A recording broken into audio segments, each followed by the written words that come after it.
accident ama thoena khalise accidents da mi ama brain soe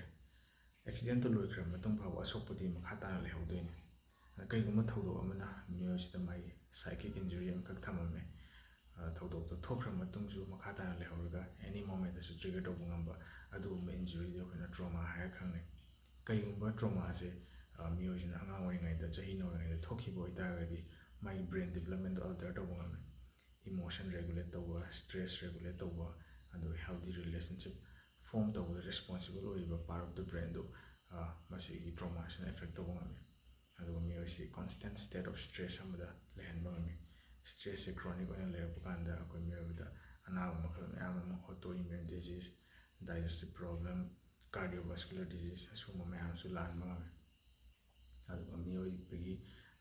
immune system se phajna regulate to ngam da budi ana ek yam to nya wan ba ana yam changan ba adu musu ko helle adu psychosomatic disorder and ana ba musule si ana usne kamai to have them the haksang ana odi me am leiba aduga ana wasi kari na tholi no highway investigation medical investigation me am to was thi budi khang da test report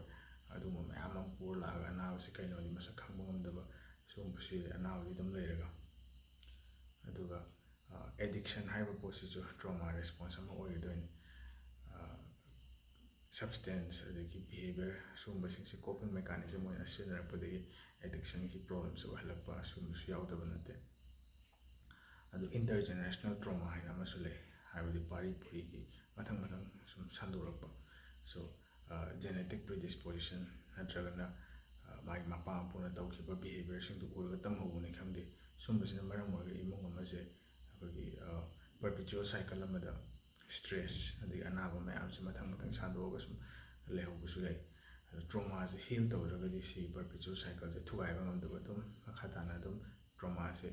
generation amada sumaina pass down to leho trauma se am complex oi trauma se hena khamna na wai makha taw video ka sum semaga dum thaga charke